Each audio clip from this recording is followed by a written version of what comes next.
Hello, welcome to the 102nd episode of Unifying Force. I'm Kat, joined by Dave and Geo. How is everybody? Hello there. I am well. How we Uh, feeling, Gio? uh, I, I guess he'll be with us whenever he comes to join Yeah, us. he's He's just, frozen in there, here, there. So, uh, yeah. So, how's it going, Cat? not good. I'm laid up with a broken leg in my room, and maybe a game of Russian roulette is in order. I don't know. Oh, well, we hope it does not get to that, but we are sorry that you're all kind of laid up. But super happy that you're back with us today. Mm, Um, I'm glad you are able to do that and feeling well enough to do that. We missed you last time. like, mm. But yeah, is so in the Star Wars news, I think we're gonna talk mostly about this episode. That we've got some things coming up, and we've been watching Visions and uh getting to the point on that, but I don't think we're quite ready to take a deep dive on listening to the Visions. But what we want to do is talk about the big news with Star Wars and Adam Driver and Disney and what has turned into, I would hope, has turned into a huge debacle for Disney, and I hope it continues turning into a huge debacle for Disney because this is just ugh. Um. Yeah, So that was a surprise. So basically, what happened was uh, Adam Driver gave an interview recently mhm. in which he said for 2 years he and Steven Soderbergh were collaborating on a movie that was going to be called The Hunt for Ben Solo, set after The Rise of Skywalker. No details given. Lucasfilm loved it, and after 2 years of working on it, they felt it was prepared enough to bring it to the Disney executives, who flat out rejected it because they said, "Well, he's dead. How's he coming back?" Which is kind of an odd response given that they're in the fake death universe that they've been doing a lot with Star Wars. But Yeah, and yeah, I doubt that the executives give a shit about the fact that most fans are kind of over the whole fake death thing. So for them to just say, "Well, we don't get it," it's like I don't know. That doesn't really make a lot of sense to me. But the fan reaction was huge. You even had fans renting airplanes, dragging banners saying "Save the Hunt for Ben Solo," flying over Disney Studios in Burbank, or I think another one flew over somewhere Bob Iger was, either a golf course or some meeting he was. I can't remember where, but the fan response is huge because unlike the Ray movie, which Lucasfilm is trying to will into existence, the Ben Solo movie had, like, the actor himself was actually really passionate about it and was actually working on it a lot. And I'm very surprised because Adam Driver is a very artsy kind of guy. He's not really into big mainstream blockbusters as much, seemingly. And so to hear that he's actually passionate about it made me kind of excited about it, especially since there's still a lot of holes in Ben Solo's story. And they could have used the World Between Worlds, maybe have it be like a flashback movie or something. And, or, there's all sorts of things you could do with that. And that was a more popular character, I think, than Ray, because Ray didn't really have much of an arc in those movies. Uh, but, the response is huge. And it's kind of like your move, Disney. You gonna revisit this? Because, hey, here's something the fans are kind of embracing. Maybe not. Some people theorize they're trying to get away from the sequel era, which, like, I disagree if they keep trying to push the Ray movie. So yeah, we'll see where this goes. yeah. One without the other. Let's back up a little bit. Let me try and switch us over to where we can see some visuals. Hang on a sec. It's going to take it just a sec. Um, All so right, there we go. I think we're all back. so one of the first articles that dropped was this Variety article that we've got here, which is awesome that we can talk through and read through. But they're the first. It was Variety are. I think it's really important to say that there's so much bluster and rumor online, always Yeah. fan speculation. But because legacy and like mainstream media and the institutional outlets aren't trusted anymore for reasons that are understandable and for reasons that are crazy. you get so much third, fourth, fifth party recycled content on all those other social media channels, on the thousands of other YouTube channels that exist, presumably on other podcasts and things like that as well. And very rarely do you get people who actually cite the sources. So we always at the Unifying Force like to take a slightly more academic approach if we don't want to sound too stuffy about that. So here's the source that Dave. Well, and even uh, fairly, I think the source from this was credited to Adam Driver just talking to the AP. Yeah, so I've actually got that This is article. this is the And earliest article that I could find that came out. It said that article from AP was like later at 8 o'clock or something that afternoon, and Variety posted it here. It says 4:12 p.m. Yeah. So I've got the AP article here, and it's, you know how they publish them, but then they also update and edit them. So the latest update was okay. So it a.m. may well have come out before that. October 21st. Yeah, but that's okay. So basically, the AP, we can talk through the article. Yeah. But the AP article I have up here as well. So it was actually under the entertainment section. It was titled "Adam Driver on Jarmusch, Star Wars, and Putting Filmmakers First."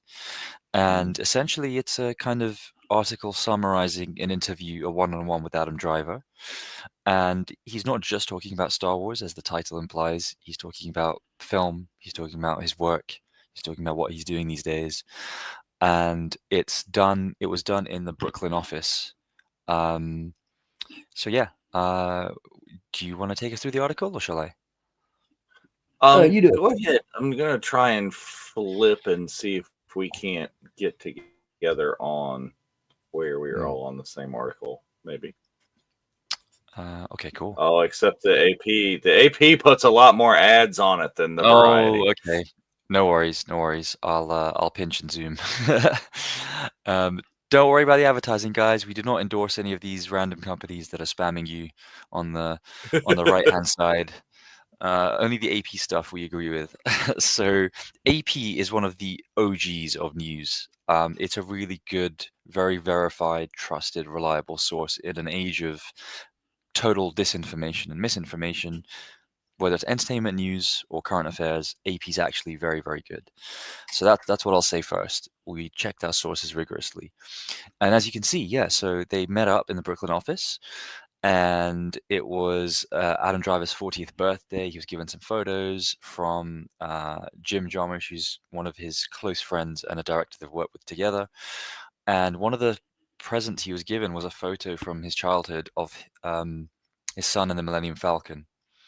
So I'm looking at it on my screen because on the article it's a little small for me to see. Okay. So yeah, it just says Driver 41 can come off as stoic, but his passion for movies, in particular filmmakers who make them, runs deep. In a relatively short amount of time, he's worked with a litany of one-name directors that are famous. You know, Scorsese, Coppola, Spike, Michael Mann, Steven Spielberg, Jim Jarmusch, and Steven Soderbergh. Most famously on the film Logan Lucky, which we can talk about in a moment. But in a movie where franchises, not filmmakers, have ruled the industry, Driver stayed remarkably loyal to directors compelled to make personal films. He gamely followed Francis Ford Coppola into Megalopolis, or should I say Megaflopolis. It was not good. Kat has strong film. I think Kat and I have strong views about that film, which we can get into, because that, I think, is Adam Driver's most recent project, if I'm not mistaken, from August. I believe so. Because he's very selective. He's a prolific actor, but he very much chooses the projects he works on, and I really respect that. And he helped Michael Mann realize his decades-long passion project in Ferrari, which has been on my to-watch list for so long. I don't know. I enjoyed Ferrari very much. Right.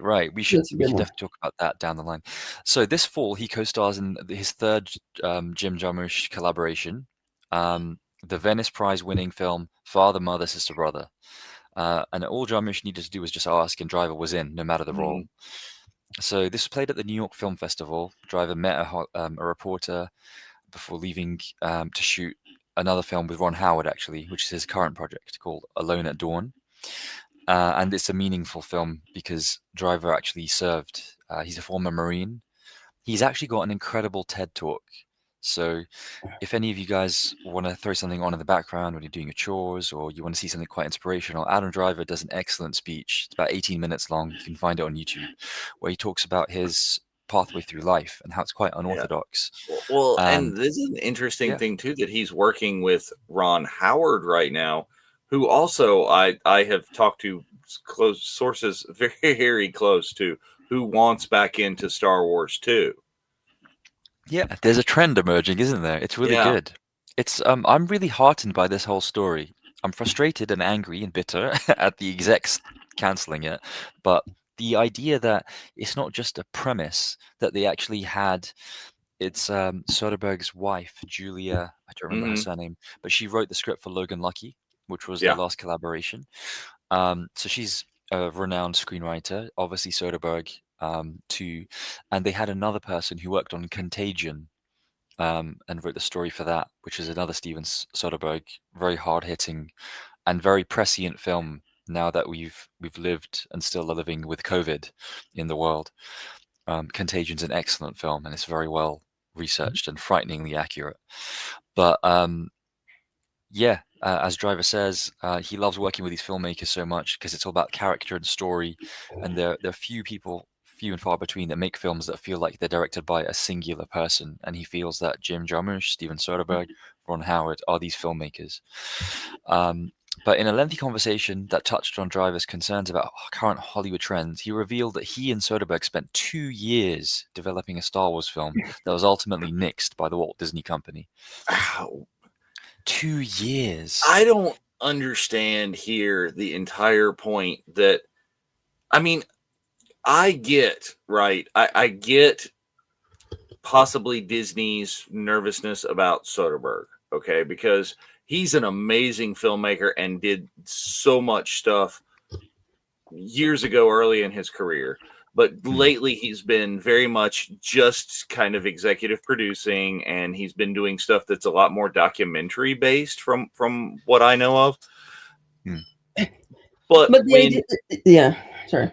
Yeah, but when Adam Driver, like the one of the faces, like this is part of like the new trinity of your sequel trilogy, comes to you with this idea.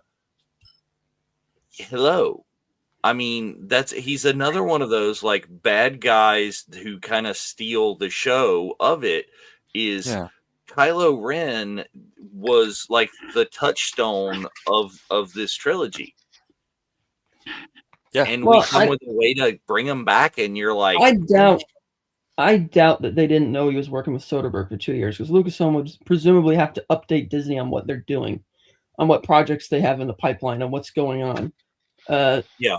And the idea that it was, I mean, I know they didn't formally take it to them until after they'd finished their 2 years of working on it, but the idea that it never, that nobody said a thing to Disney in those entire 2 years that Soderbergh is working on it, I doubt it. I tend to trust the article that has more to do with them just not understanding it. But again, Well, it's like, I mean, look at where it says in this article here. I've been talking about doing another one since 2021. Kathleen Kennedy had reached out. Yeah. And he but said it with a also great sounds director. typical of what they always say. Oh, we And want I to work with always this said, with a person again, we great want to do director this. and a great story, playing with it. Yeah. And he'd be there in So- a second. And he But it has also love for the sounds character. right, but it also sounds typical of what Lucasfilm always says. We want to develop this with this person. It's gonna be great, and then it falls apart for whatever reason. So Yeah. But the difference here is that Lucasfilm were A-okay with it, which is stunning, because in every other situation, whether it's been the Rogue One movie that hasn't happened yet, Patty Jenkins, whether it's been Benioff and Wise, after coming off the Game of Thrones finale that was hated, were then pulled out of their supposed Old Republic trilogy. So many of these cancelled things or going through development hell. It's always been someone at Lucasfilm, and often Kathleen Kennedy's been the linchpin that people have blamed, sometimes well, no, she's the unfairly. president, so she is the one who has the authority to pull the plug on those projects. It ultimately comes down to the president. Sure, but she's not the one who pulled the plug here. Lucasfilm were Right, fine this with one it. was It's right. This reported. one was Disney. It's the execs in Disney, so that's just God. It's like a summary of most of the problems in the world right now. It's high-powered C-suite suits who don't know what's going on, who don't have the education or the experience or the qualifications to make decisions about a field, a speciality, an industry they're working in, and yet they pull all the strings, and they just look at the profit and loss probably and think, this is a risk. I'm not doing it. I still don't see how they think it's a risk. You've got Driver, who, yes, Megalopolis, but not his finest got hour. Driver in Star Wars was huge. Okay, people went to see those films regardless of some people's opinions on them. But him back, huge. You open the door, I think, with this kind of concept of potentially. So I've seen that there's a fake Sorry, we trailer lost out you for this movie already. If you haven't seen it, go look. Wait, I think start over. What'd you say, Dave? Am I back? You just cut out for a second. You said a long fake. time ago there was something. There's something fake. So, there's a fake trailer out for this. Of course I think it's is. Galactic Trailers. You should if you get a chance, take a look at that. But it puts Driver where I would think would be a logical place for this to go in the world between worlds. Is Mortis makes everything possible here, and if it's done right, you get Driver. The fake trailer shows him back because it's already been done in Ahsoka. Shows him with Hayden. Okay, you can put Driver with exactly. You get interesting on and Hayden's back in the universe. Mm-hmm. On his spiritual journey within Mortis, you bring the possibility for a reconciliation with Han. Harrison's out there still kicking. You throw a boatload of money at him, and I don't know. I think the only reason he came back for Rise of Skywalker was because they lost Carrie. Yeah, I'm just saying. Harrison has said, whether he's kidding or not, a lot. It's like, why'd you come back with the Star Wars? They paid me, and if they pay the man enough. Mm-hmm. He's taking on a lot of projects. He's doing a lot of TV work right now, which I'm exactly. surprised at. But I think he still enjoys working. And there's a really good NPR interview with a lady who's doing a series of podcasts on YouTube. And if you just type NPR Harrison Ford interview, it's one of the best interviews I've ever seen with him. It's very mellow. He talks about life. He talks about deep stuff, trauma, experiences that shaped him. The interview questions are quite a set format, but they're really good. And you'll see that he still has that fire in him. He still has the energy, and obviously he still has all his marbles. He's witty, he's spontaneous, he's off the cuff, but he's also able to think deeply. So I think he's still fully ready to continue acting for a little while. I don't think he's gonna retire. I think he'll just keep going until his story ends. And there's room for that if he wants to come back. I don't think it would fit necessarily. I don't need to see Han Solo again, unless it's through flashbacks. But then they can just use footage from the earlier films. But I do think. I'm not necessarily advocating it, but I'm saying from a studio point of view, you have the potential for right here, right there, right now, 3 bankable names: Adam Driver, Hayden Christensen, Harrison Ford. Mm-hmm. Definitely. And Rey. Daisy Ridley's still game, apparently. I think she's absolutely. I believe, and I wasn't at the panel, unfortunately, when it was revealed in London, but I absolutely believe she's down for more Star Wars. I think she got a really hard time for unfair reasons due to trolls and everything during Force Awakens, Last Jedi time. Last Jedi, very controversial still. We have yet to do our retrospective on that film, but that will be a lot of hot takes from the 3 of us, because we have 3 very diverging opinions on The Last Jedi. But I think Rey has a chance to extend her story. It's logical that she would be part of the New Jedi Order. And I thought it was a big miss that at the end of The Rise of Skywalker, when you saw Mark Hamill and Carrie Fisher, it was fantastic. But I would have added Adam Driver, maybe not standing next to them, but somewhere else in shot. as his Force spirit, because it makes sense. We know that him and his mother, their essences left and their physical bodies dematerialized at the same time across the galaxy in two different places, and there's a poetic aspect to that, and it's more than just it's like poetry, it rhymes. There's actually like a lyrical quality to that, that could be quite profound if we talk about it, and it's a chance to bring Adam Driver back.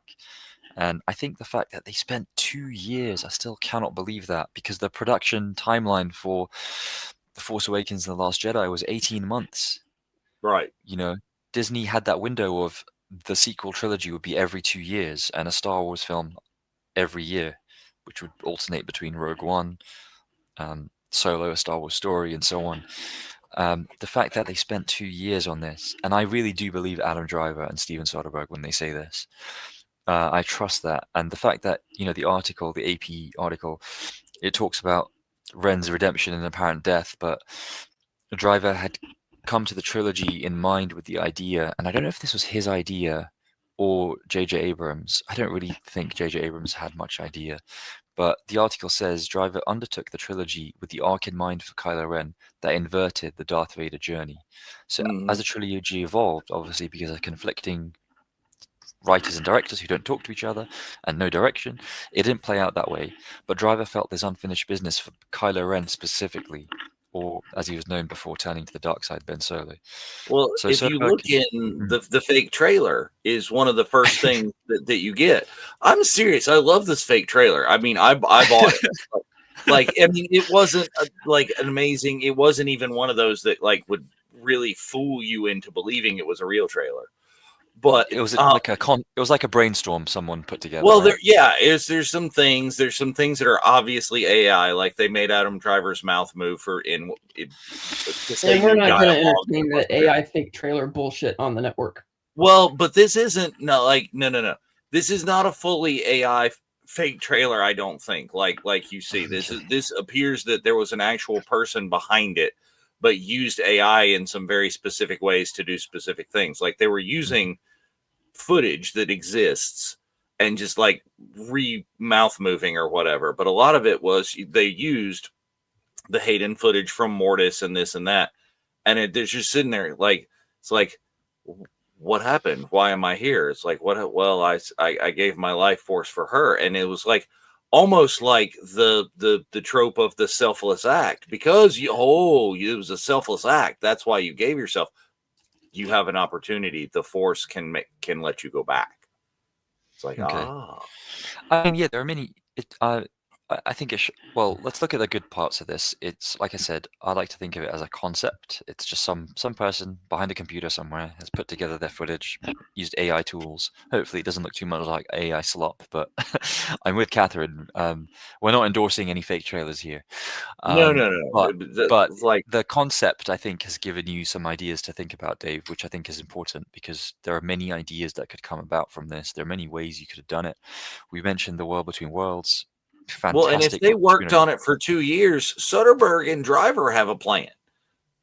Yeah. So, yeah, I mean, it says Soderbergh and Rebecca Blunt outlined a story to the group, the Lucasfilm Story Group, and then they pitched it to Kennedy and Vice President Carrie Beck and Dave Filoni. Don't forget, Dave Filoni is our Chief Creative Officer, and they were all interested. So you got the holy trinity of people in Lucasfilm who make decisions that actually result in things happening or not happening, as it's been often the case. And they were interested. Filmmakers then got Scott Z. Burns to write the script, and he did Contagion with Steven Soderbergh. And Driver says, this is quoted, I don't know, can we go back to the AP article? Because we're on it. I don't know if you guys will believe me. Driver calls the result one of the coolest expletive scripts I have ever been a part of. If that's not a mic drop moment. And I think it's also reflective of Driver sort of throwing shade at Lucasfilm like we are, because it's like, hey, you work for Disney. If you believe in this project, you need to go up to bat for it a bit harder, because it sounds like the way it's worded that, they showed it to Disney and they're like, we don't get it. It's like, dude, you got to keep knocking on their door and say, we need this. Yeah, I mean, that's what happens in Hollywood, right? You got to be persistent. I mean, there's so many. You got to be persistent. You can't drop the ball. There's that. Yeah, what's that?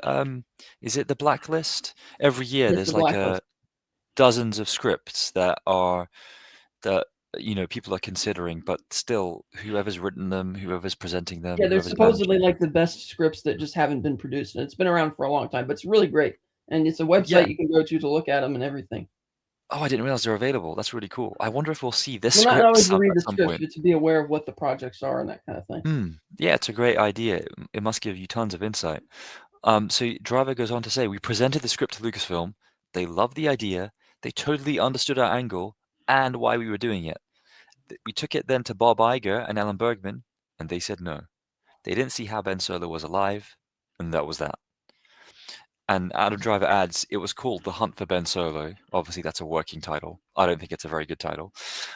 It reminds me of what New Line Cinema and Warner Brothers are doing with The Lord of the Rings, which I do not like at all, which is they're doing The Hunt for Gollum.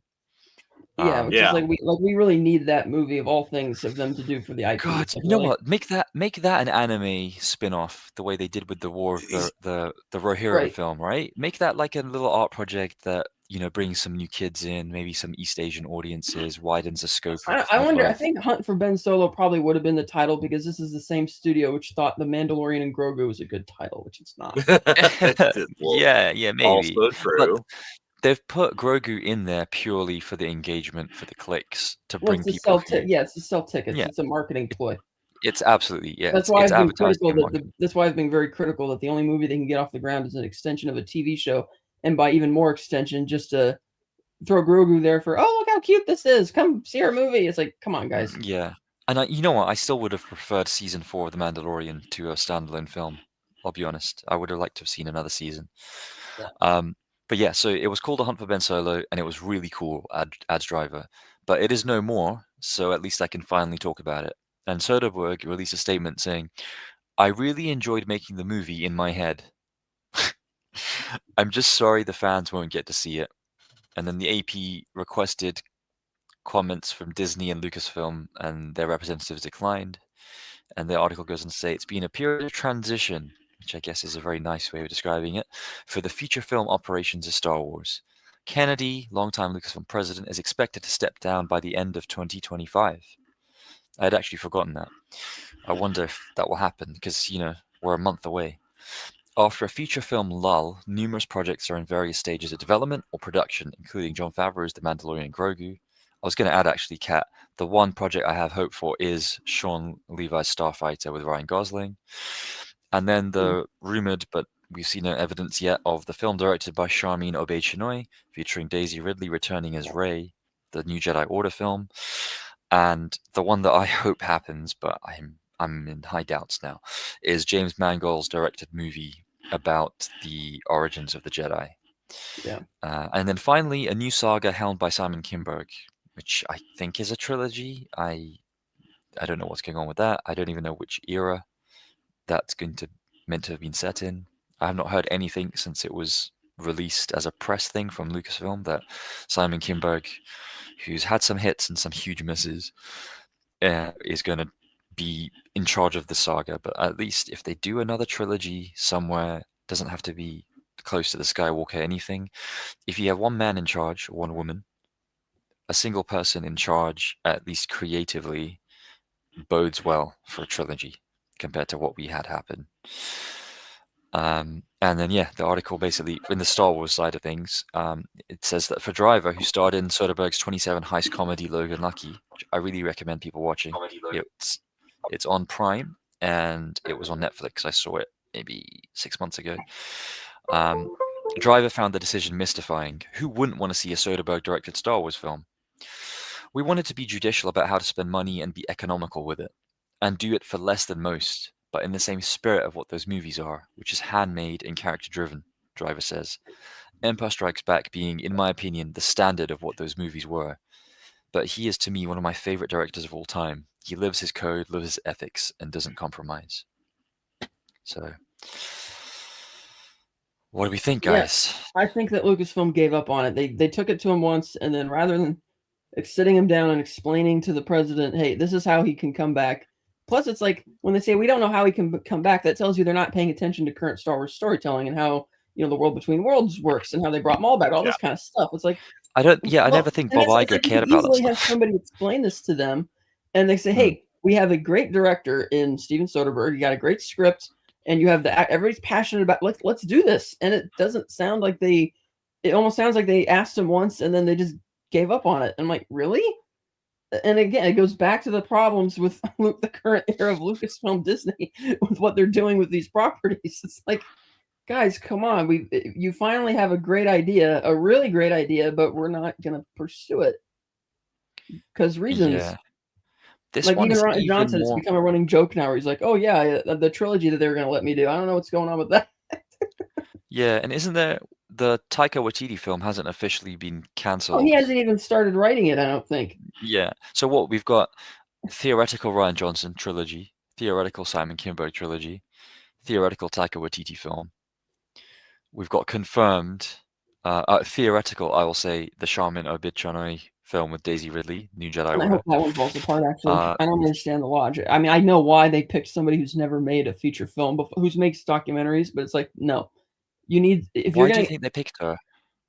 Because of the direction the studio's been leaning in, girl power and all that type of stuff. And she made a documentary about, women and oppression and stuff like that. Oh, we got to do that because Rey's going to be leading the new Jedi. Lucasfilm has very much been leaning into those types of politics and stuff, and that's why they picked her. The case in point, why they got rid of Gina Carano and get rid of these people. I'm not going to go down that whole road again, but they're picking. It's like, dude, you're giving the keys to the Ferrari, the continuation of your mainline saga films and that whole timeline to somebody who's never directed a narrative feature film before, which is entirely different than a documentary, which is a radically different field. It's like, what are you doing? It's like you need to find somebody tried and true who's actually delivered the goods before.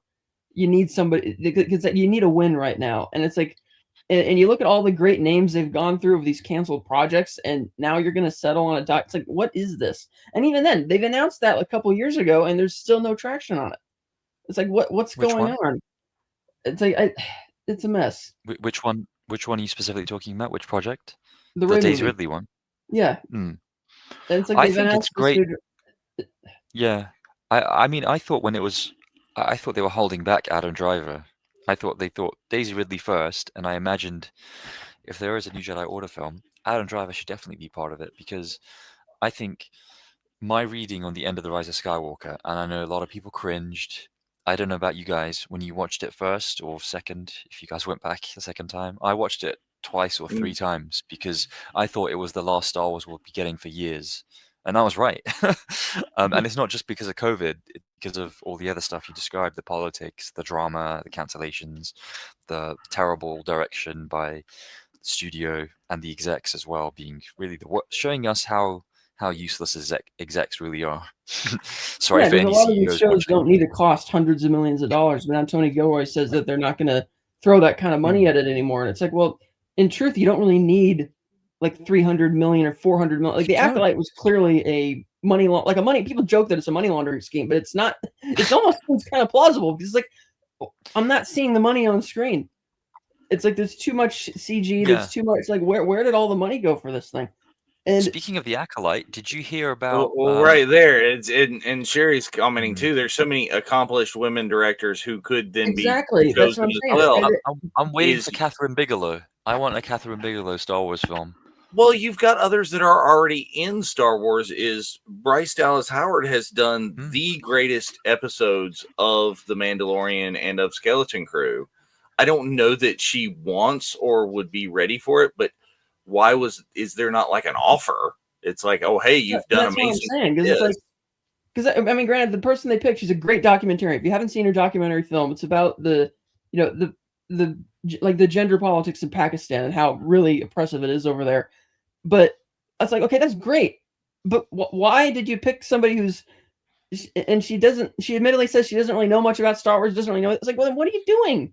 It's like, there's so many great female directors or other people you could pick with great talent, but it's because it's playing into that whole thing of what Rey has been representing for the brand. And, we need to push it. This will be the next thing to do. It's like, come on, guys.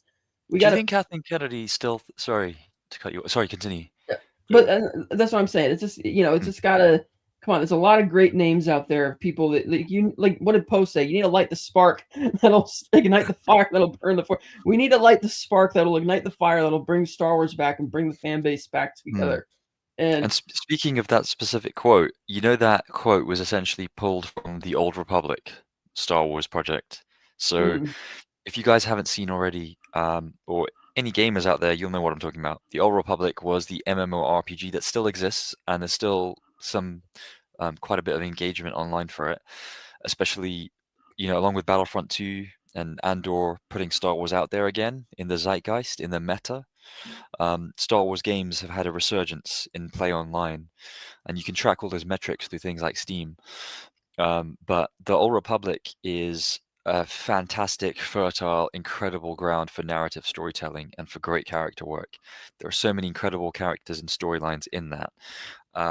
It was made by BioWare and Obsidian. BioWare famously have also done Mass Effect. Knights of the Old Republic is one of the greatest, I'll say, pieces of art that humans have created so far. Not just one of the best RPGs, arguably the best Star Wars game, one of the best video games of all time, but genuinely, it's incredible. You could teach people how to live a good life playing Knights of the Old Republic because of the morality system, because you get dialogue trees and you get to choose your own adventure, like those books from earlier on. And your decisions in every conversation make a difference to how characters act around you, just like real life. And the Old Republic, one of the trailers for the Old Republic MMORPG, which released in 2011, October 2011, they had 3 fantastic cinematic trailers. The chronologically first one was called Hope, and I really recommend everybody go watch these Old Republic trailers. They're official. They're made by multiple film and CG studios working together under the original Lucasfilm brand before Disney bought it. No shade on Disney there, just that's a fact.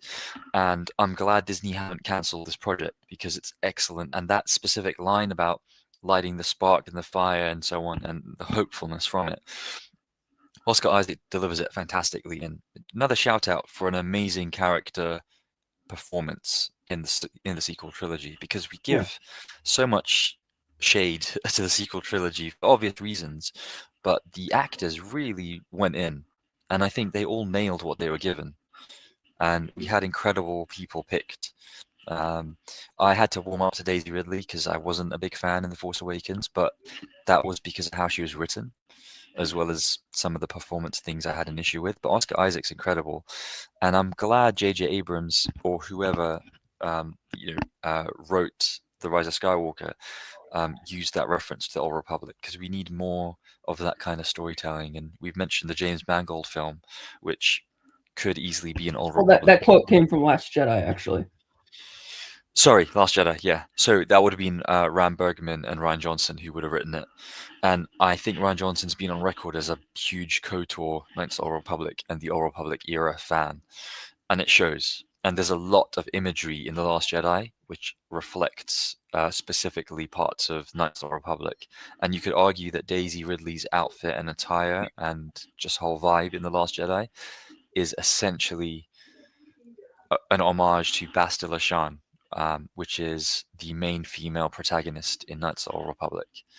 And she becomes a Jedi Master. She has a special ability called Battle Meditation, which is an interesting concept using the Force, where essentially a Jedi can meditate and focus and then have hyper awareness of masses of people moving in different directions. So in terms of Star Wars, a war, it's very helpful when there are planetary and space dogfight battles going on. And it's almost like if we look like in a board game D&D type thing, it's like a command buffer that the commander or the captain in the battlefield gives everyone around. So yeah, there's so many great ideas, and I think Ryan Johnson did use some of them in The Last Jedi. And yeah, I really like the aspects of other Star Wars projects that are really, I think, incredible pieces of work and very dear to a lot of us from the EU time, from the pre-Star Wars Disney canon stuff, that are really untapped, and they could really use some of those things, even in this this film that we're kind of critiquing because it doesn't really make sense, of this this director Charmin Obichinoy, and how she's a documentary filmmaker, so she's unproven with narrative stuff, which is a huge risk. But I think if it does materialize, she's going to be just one cog in the machine of that film. It's going to be a very corporate-driven film. It will be very much Bob Iger saying yes or no to whoever else is creatively involved, for better or worse. But I don't think they'll have, someone who's made one award-winning documentary be the sole director, writer, producer. There's no way. There's going to be a bunch of people, and as we're saying, this if they want to make a lady Does nobody represented film. realize yet that all of the corporate made films are the ones that are not doing well right now, and the more independent based films are the ones that are succeeding? I mean, even if you're a corporate shill and you're just like the money bean counter, look at that and go, oh, hey, wait. Yeah, definitely. I mean, the only exception in terms of that, in Hollywood, that's definitely true. Unless you count Netflix being part of Hollywood, which to me, I still don't. To me, Netflix is just a TV streamer, which does pretty bad original films, but pretty great original series. Original films. Yeah, but apart from anime and animation, that's killing it right now. So the biggest films over the last 3 months are K-pop Demon Hunters, which is Netflix's smash hit. I'm sure we're all sick of hearing Golden and other songs, but Dave, you're probably most exposed to kids playing. The children and the K-pop Demon Hunters. I have yet to watch it, and I need to understand them. You do. I think culturally, we all need to watch it, even if you hate. I have a pastel portrait of Rumi on my desk right now that a student made for me. Oh, that's nice. It is very nice, and it's a really good likeness as well. And like, I think I lost count of the number of kids who dressed up as one of those characters on our technically book character dress up Halloween day. But yeah. Book character anime. Well, inevitably there will be, if there are not already. There are books about every movie known to man, so it's flexible. Guess what? I saw an interview. An article that interviewed the 3 main ladies who voiced Rumi and I've forgotten the other 2 names. The K-pop Demon Hunters. They haven't officially announced that there's going to be a sequel or a spin-off or other material, but they're all saying, of course, call us back. We'll be there. Yeah, I've seen that there will be a sequel, but I don't know that I've seen it from a source that I trust. Yeah, not from Netflix. It's just if people aren't just pushing fake news online like they always are, the source that is the interview with the 3 actresses who voiced the 3 leading main roles in K-pop Demon Hunters. But also, it's not just K-pop Demon Hunters. That's why I said Hollywood's a bit different. But in the Far East, we've got Demon Slayer: Infinity Castle Part 1, which is at the moment the biggest Japanese film of all time. Officially now by their box office records, which is a crazy thing to think about. But it feels like every year there's an anime film that pushes the envelope even higher for Japanese box office returns. So their film industry is doing great. If any filmmakers are struggling, maybe take an English language course, go to Japan, teach English, make some films, get involved. And then the other one, I don't know if you guys have seen it yet, but Chainsaw Man. It's a really popular anime in the last 2 years. I was at a con yesterday, and there was someone with the Chainsaw Man helmet and thing, like a really impressive cosplay, or impressive in how uncomfortable that is to wear. I don't know how some cosplayers do it, especially the whole when you're boxed in for 8 hours and you're walking around and you're carrying things. Guys, cosplayers, tell us, how'd you do it? Did you carb load the day before? You must get a lot of steps in. I reckon 10K is just an easy morning for some of these cosplayers, or anyone who goes to a convention. Dave, how much did you walk yesterday? Well, I was there I did one round around the con, and I had to leave for reasons. That's why I'm attempting to go back today. But is like at the larger cons. All of our friends in Rhode Island, I'm sure. And especially if you've ever been to Rhode Island Comic-Con, it is so spread out because they have panels in the hotel next door. They have stuff in the convention center, the Amica Pavilion, whatever it is. and then there's a hockey arena next door to that, which are all kind of connected, and you've got things from one end of it to the other. Oh, wow. Which con is this? This is Rhode Island Comic Con. It's happening okay. as we speak. A Right. number of our members and hosts and people and friends are there, Of course, hanging out with the Mandalorian himself, Mr. Brendan Wayne, Diana Lee Inosanto, I saw a Iman photo. Yeah, I is saw a photo with there, Taylor Taylor Gray, Iman Gray. Aswadi. There's a nice group one that Mark and Ashley shared, and I messaged Mark Van Olen and I said, "Hey, you got to put some of these as a permanent uploads, not just stories, on the Virtual Yeah. Cantina Network page because they're really good." I really like the one of Ashley and Mark, who are our friends and fellow hosts, who've done an amazing job with Rebels Revisited and now the Clone Wars Revisited. And they've got some group photos like pointing to other Ezras, like the Spider-Man meme, point, point, point. Yeah. But also the photos with Taylor Gray, with Esman Fadi, the ones where it's just the two of them, and Spencer's in some, which is great. Spencer, one of the reasons why we're all here. And then there's a photo of all of them with Diana and Rosario, and it just looks amazing. It just looks like such a fun photo. So it's nice to see those things shared, and that's what we're all about here, right? Back to the level of it, the amount of steps that I'm imagining them taking is just truly ridiculous, because you're back and forth between the Dunkin' Donut Center, which is a hockey arena, and back and forth between the con, which is on multiple floors, and then over to the thing. So it sounds to me, Rhode Island Comic Con sounds like a place that you got to visit at some point if you like pop culture, in the same way that San Diego's, the one that everybody knows. To me, Rhode Island and New York Comic Con sound like the East Coast equivalents, if you can. Not that anything's really the same level as SDCC, but as you guys have mentioned on this before, SDCC's it's too corporate, too commercial, too heavy, too big. It doesn't have the amount of other things that you're looking for, like finding a signing, because they're all at corporate booths. There are very few that are in the middle in the sales pavilion, which comparatively, and they're not there all the time because everything is so panel and announcement driven. Having said that, as I plan on going back again, but just I know better, and we'll be there for other things. Yeah. Yeah, no, definitely. So I was just wondering if Sherry's still around, or if you guys want to see what other female directors would you want to see, or like storytellers, do a Star Wars project. Obviously, we've got Bryce Dallas Howard, but she's not done a feature film yet. I said Catherine Bigelow because I think her films are excellent, and she's a good writer and producer. Yeah, she'd be great. Catherine Bigelow would be the top of the list for Star Wars. That'd be great. I want to see the Patty Jenkins project. I want to see it. Do a military one as well. What was that, sorry? I want to see the Patty Jenkins project.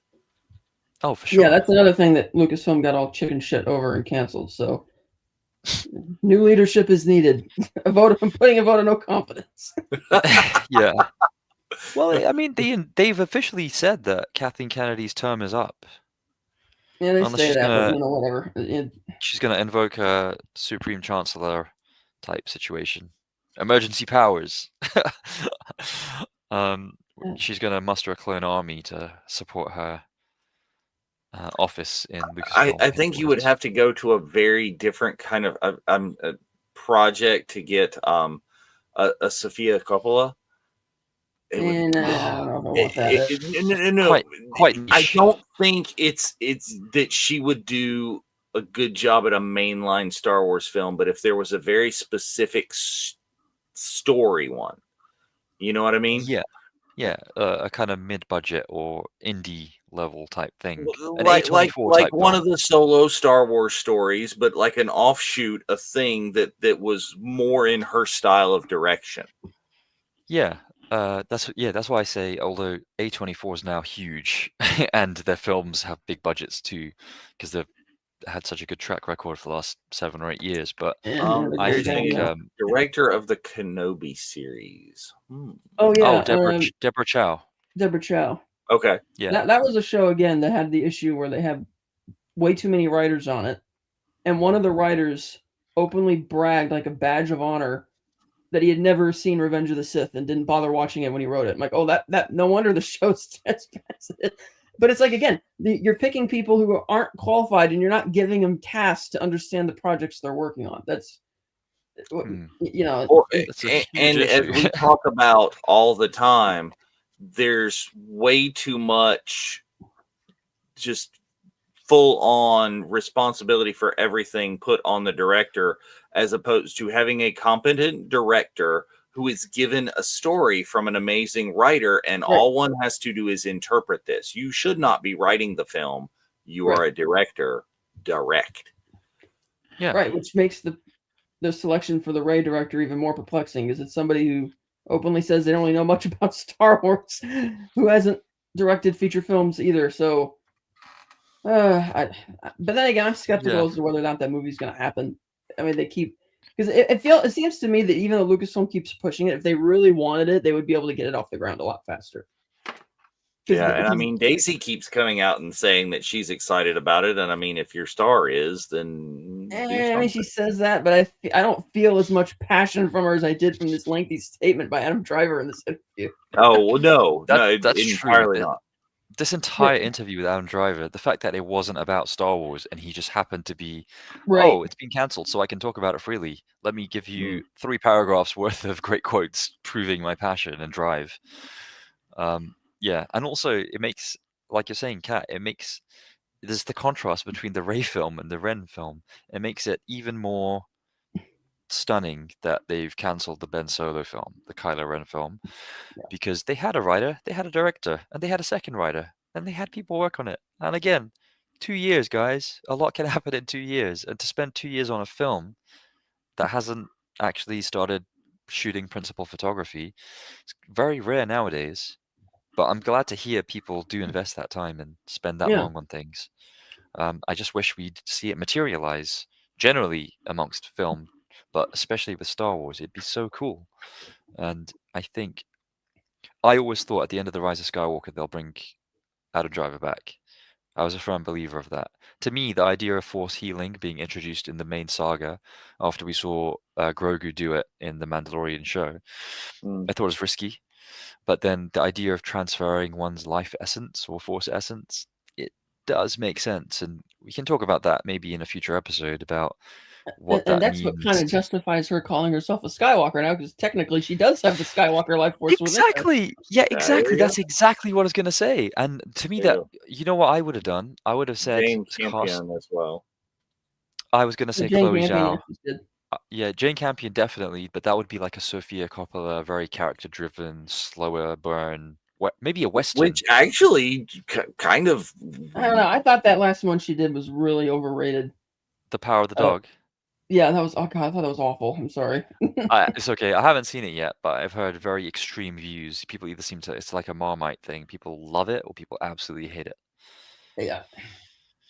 Some of it sounds like this could even be like a character-driven, like psychological, like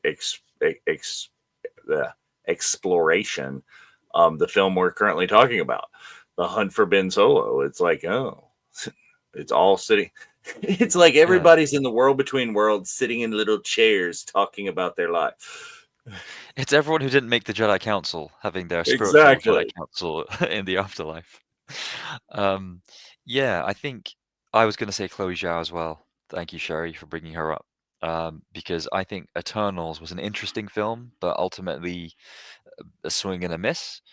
But I wouldn't mind revisiting that film at some point, because the ambience in that film is very unique, and it does feel similar to her other work. I think that was a time when Marvel were doing the whole, let's grab this hot director and give them a project, go. But Kevin Feige is a lot better at maneuvering people's own sensibilities as artists and creatives. So Chloe Zhao's film Eternals feels like a Chloe Zhao film that happens to be Marvel, rather than a Marvel film that's directed by Chloe Zhao. That's how I felt watching Eternals, and I think her character focus and the fact that she's worked with now sci-fi fantasy characters who don't die and have superpowers, I think she'd know how to write Jedi, Sith, Force wielders, but also, ordinary people, nomadic people traveling around, just existing, and the whole existential. I really liked in Eternals, and I hope people have watched it. If not, it's one of the lesser MCU films that I think is worth catching. It's long, it's slow, it's very quiet compared to a lot of MCU films. It's not an action movie, it's not bombastic. The ending is awful, but it's worth persevering, and it does come back. It has relevance later in the MCU with, for example, Captain America: Brave New World, and potentially some universe-widening things to do with elements and mutants. But Chloe Zhao, yeah, the characters were interesting in Eternals, and I'd love to see what she could do with Star Wars characters. Because remember, there's so many planets in Star Wars, and Eternals very much is a cosmic storyline. And that reminds me, where's James Gunn's Star Wars film? I know he's with DC, but Bite your tongue. No, well, wait, no, Guardians of the no. Galaxy is a Star Wars film. That's going to be a future topic. Guardians of the Galaxy is his Star Wars film, I'd say. It's a Yeah, it sci-fi romp with a bunch of misfit characters. There's a lot of Han and Chewie stuff going on with Groot and Rocket Raccoon. So I'd say he's already made the most Star Warsian film he could. And I think one of the best things about Star Wars' legacy is its impact on other films and filmmakers. And I think Guardians of the Galaxy is one of the best popcorn examples of that. I don't think that film Yeah. would have even been considered if Star Wars hadn't come out in 1977. Well, I mean, it was a comic first, though, but Yeah. Yeah, but the comic, where did that inspiration come from? It was, I think, written in 1987. So I think it goes you know, back to the 70s, doesn't it? maybe it does, but Guardians? I have a feeling that the modern iteration of the Guardians, the characters that we got, Oh, the new iteration. Okay. Yeah, and there the have current, been so many iterations of the Guardians of the Galaxy when it was basically just kind of the Justice League, but for Marvel. And yeah, I don't think it became as cosmic, even though Guardians of the Galaxy should be, as it did until Marvel's late 80s run, where they went a lot more big scope and kind of sci-fi fantasy rather than just on different Earths and different dimensions of Earth. But yeah, his first appearance of the Guardians of the Galaxy was in 1969. Yeah, it's probably the Apollo original, and it was like somewhat. It was that galactic kind of thing. Original team members were Vance Astro, Charlie 27, Martin X, and Yondu. So I didn't. Yeah, I'm not familiar with 2 of those names out of 4. right, it was a niche thing, and that's why it didn't kind of blow up and become into the it's not like even people that don't read comics know who the Fantastic Four are and what that little Yeah, I saw that the Fantastic Four First Steps is now available on Disney Plus. So if anyone hasn't caught that, speaking of sci-fi Marvel projects, it's probably... I got a call from someone who watched that for the first time, who knew that I had seen it in theaters and like watched it for the first time last night, and they're like, Yeah.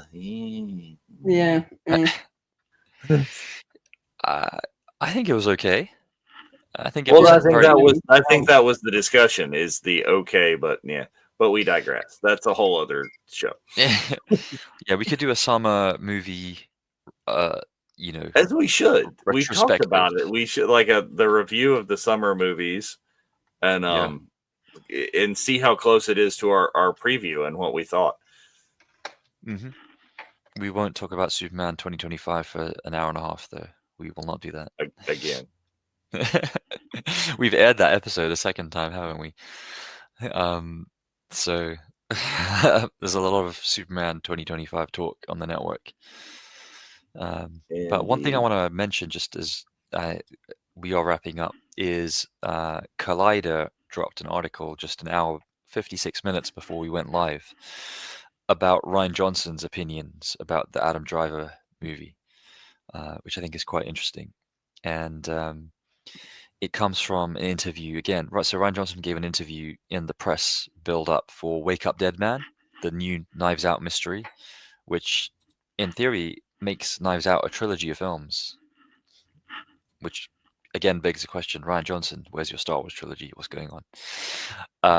But Well, Lucasfilm, we know what happened with that. Lucasfilm got cold feet because of fanboys. Yeah, the fan Another menace. reason why you need to get new leadership who's not going to be chicken shit over that type of stuff. Yeah, Well, at we some point, can't have you've these got to knee-jerk reactions. do it. I love that photo, by the way. It's a great picture. Yeah.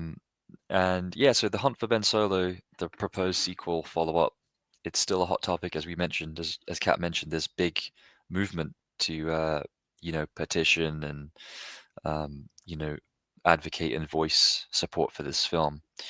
And it's now, the discussion's now going beyond just fans, and it's going around to other creatives like Ryan Johnson, who's supposed to be directly involved in continuing Star Wars, but he did The Last Jedi, and he discussed it with Adney Cohen on Sirius XM while doing the press for Wake Up Dead Man.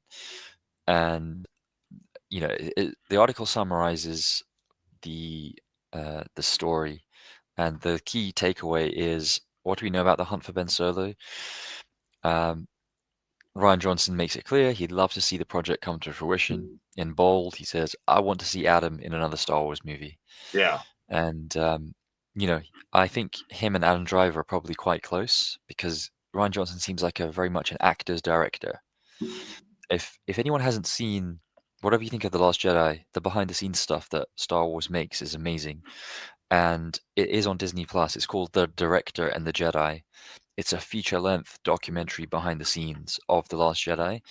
And Yes. whatever you've heard or you feel about, what Mark Hamill was saying about, this is Jake Skywalker, it's not Luke Skywalker. Well, he doesn't really know the character. Case in point, Patrick Stewart destroyed Jean-Luc Picard when he was allowed in the writer's room on Star Trek. Oh, wow. I didn't know that was the feeling. Is that Oh what yeah, most he changed a Star lot Trek of things fans, for that character. and is that what most Trek fans agree? It was for the Yeah, he worse? started infusing a lot of his own personal problems and personal family stuff into the character that didn't jive with the lore and the way the world had been set up. And it's like this misnomer that because you played a character for a while years ago, you must be the person who knows it better than anybody. It's like, well, not necessarily. Yeah, it should be the writer, the person who created the Well, it character. could be that, Sherry. A watch along for the Last Jedi documentary. I can see the levels of chaos that would be. Well, there's a great quote in there too, where Ryan tells Mark, he's like, "No, Mark, we shouldn't do what the fans want. We should do what we want." And The Rise of Skywalker is the perfect vindication of that quote, because Rise of Skywalker was an attempt to fill out a angry Redditor fan page kind of thing, So yeah, that was a great documentary. Yeah, it is incredible. That would be really fun, actually, to watch together and to, comment and be active in the chat. And yeah, so just quite quickly, when someone says The Hunt for Ben Solo, Dave, we've heard a little bit about the fake trailer that you enjoyed, but what comes to mind when you hear The Hunt for Ben Solo? Are they looking for his physical self? Are they looking for his spiritual Force ghost? I think, Has he recovered from being Kylo Ren, or is that still a thing plaguing his psychology wherever he is? I think just even that name of that opens it to so many possible avenues, and any and all of what you just mentioned. It also gives you the hunt for, we're looking back for who was Ben Solo before he became Kylo Ren, which gives us the opportunity to do a lot of things that we want to see on film, which is like, what were the Knights of Ren and how did he become the master of the Knights of Ren? And that kind of pre-story before what happens is like, they're saying, yeah, this takes place after episode 9, but that doesn't mean, like we've recently seen with the Kenobi series and everything else, is that you can't go back and show us stuff that we always wanted to see, like the training sequence with Hayden and Ewan, which blew up the internet. You know, exactly. We talked about this earlier. Is very similar to the hunt for Gollum, and yes, I agree. Potentially, this would have been before that, right? Is that they've been talking about this for over 2 years, and it's just clear that he can do it. So they would have been doing that. Maybe they stole the idea of the hunt for title. You know how the titles of films get well, and I know copied. you guys are not like overly thrilled with it. I while not excited and don't feel the need that we need to see the hunt for Gollum, I've been in a panel with Andy Serkis recently this summer, and he is super excited and all in on this. And I hope it's going to be one of those projects that his enthusiasm can carry over and really kind of make this do what it needs to do. Yeah, I think Viggo Mortensen's back, isn't he, as Aragorn? So I think they're at the point that I saw this panel, many questions of that were asked, and they were like, "We can't say. We're not saying. We're not. No." Yeah, I think, but so many.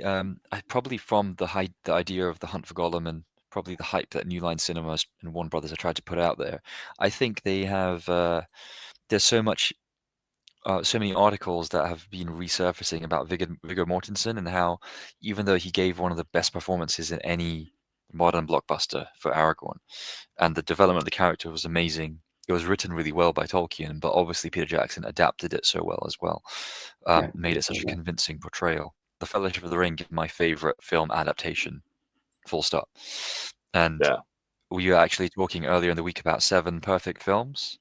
Mm-hmm. I would put The Fellowship of the Ring as a 10 out of 10 perfect film. The extended edition, I would add, is the ultimate way of watching it, and I'd highly recommend everyone do that if you've got 3 hours spare. I know in this age of attention economy, a lot of people can't manage that, but 3.5. The Lord of the Rings is fully worthwhile. Yeah. I have not seen The Hunt for Gollum, the fan film. Film. That's oh god, that just sounds like whatever the equivalent of AI slop was a year ago. But well, there have been some interesting things like fan films that have come out. That's a whole other show. That's we got to stop going down. There are some good Star Wars fan films. There are. It'd be good to maybe come up with the top 3. Troops is hilarious. I haven't seen that one actually. Oh. But yeah. Oh, it's on YouTube. And it says that it was one of the good ones there. So got to check that out and see if we feel that. But yeah, we're at that point where we're going down rabbit hole after rabbit hole after rabbit hole. But I think we really want to kind of sum up that what we're looking for is we really are on Save the Hunt for Ben Solo. Whether that's, the working title or whatever title, or if it changes. But I don't see any way, shape, or form that's actually going to happen at this point, because that would just make Disney look bad. Just keep throwing it in Bob Iger's face every time he gives an interview. Yeah. It is his, when some potential changes happen in the leadership, maybe, but I'd love to see it happen. I love seeing that the fans are all out for it. I don't want to see it become the Snyder Cut. Yes, exactly. That's what I was looking for. I don't want it to see that level of negativity that people are like, oh well, that has to be this, and it's Snyder or nothing, and God, I hate those people. I can't stand that whole thing. That's the worst part. Like I subscribed to HBO Max to see the Snyder Cut, and I was just like, hey, I really liked it. I think it would have been a great 6-part mini TV limited series on HBO. 6 parts. It felt like basically a longer version of the one I just seen. It's like, okay, you cut some of the jokes out, but it's still the same story. It's not as radically different as was promised. Just more dour, more dark, more green screen. No, I would I do. disagree on that. I think it is radically different. The storyline Mm. is not too different. The ultimate, villain and the mission's the same. The character's the That's what I same. mean. That's Yeah. not going to change. But um, what they do with the Flash is different. What they do with actually Batman's role and his interactions as the Trinity with Superman and Wonder Woman are different. I think Henry Cavill's much more convincing in it, and he has a little bit more screen time. And I think that the biggest improvement was Cyborg. As well as I really enjoyed the extended look we had at the fantastical history of Earth and how these battles have been going on and on. That to me made it feel. It reminded me, and people are going to go crazy telling me I'm mad, but it reminded me of the Lord of the Rings, the scope and the scale and the history and the mythology behind it. And I think it conveyed that and kept that tone throughout the film, even though it's 6 hours or something insane. It's not a long. film. We shouldn't call it a film. We should just call it a director's cut project, because it's very long. But sometimes it's Yeah. worth sticking it out. Well, the sum of what we're doing before we become another, 3.5 hour episode, as we have want to do, but the 100th episode was still fun. Is right here. We're right there with you. I'd love to see Adam Driver in Star Wars again. I think the concept of guy, why bring him the back. studio would shout down an accomplished director, a money-making star who have been putting this amount of work into something and are this passionate about a project.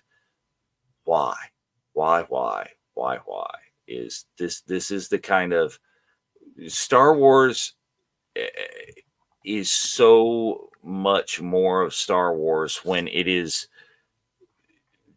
created by those who are passionate about it and who are fans of it and know what's going on, as is evidenced by some of the watch alongs that we have on this channel. Is so many of the people responsible for The Mandalorian and a lot of the Disney Plus shows who have come on here and talked about their work, and so many of the people who are behind the scenes, on the screen, all of those are true fans who are making these projects work, and that sounds like the same kind of thing that this project could have been.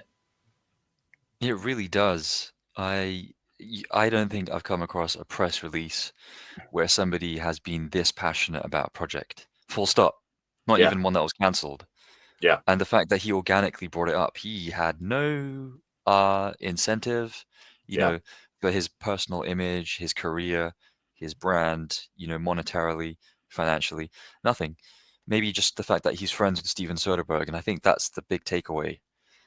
When you get artistic people together who've kind of networked and clicked and have similar principles and similar interests, you get some of the best art in a collaborative sense, whether it's, film, TV, video games, theater, whatever medium of entertainment and art.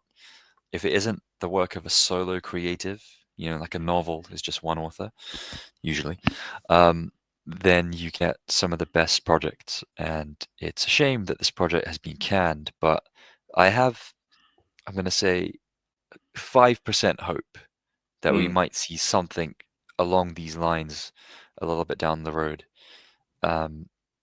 It also reminds me there was a quote from, I don't think it was Leslie Headland, but somebody who worked on The Acolyte. Did you guys see this? And they were quoted as saying that they feel The Stranger would have been a good origin point for the Knights of Ren and for the leader of the Knights of Ren. That's a whole other conversation. I have seen that Chimere / the Stranger may come into being, that in other media or whatever, that's going to be a thing. Yeah, I mean, look at the helmet. Look at the similarity in the visual design, and I think some of the best aspects of whatever you think about the Acolyte, it's the action, it's a spectacle, and I think it's some of the visual imagery the show gave you, costumes, makeup, all of that stuff. Oh yeah. So yeah. But anyway, thank you for joining us. Until next time, when we are discussing other things. That we have so many ideas. We just have to nail down what it is that we'll be talking about week to week. Check out the other shows on the network. Is we've got a new episode of Clone Wars Revisited happening tomorrow night. They're beginning. They're 3 or 4 episodes into season 3 at this point. That's where the Clone Wars really kind of hits its stride and gets good. So check them out. And if you want to talk more about this or other topics, join us on the Tuesday Zoom. A lot of us are in there. A lot of us are in there for hours and hours and just talking anything and everything, Star Wars, this, that, absolutely everything else. I'm sure we will get a review of Rhode Island Comic Con from those who ventured forth to that, and all sorts of other things. So until then, may the Force be with you. Always. Thank you. May the Force be with you all. Remember, you have friends everywhere.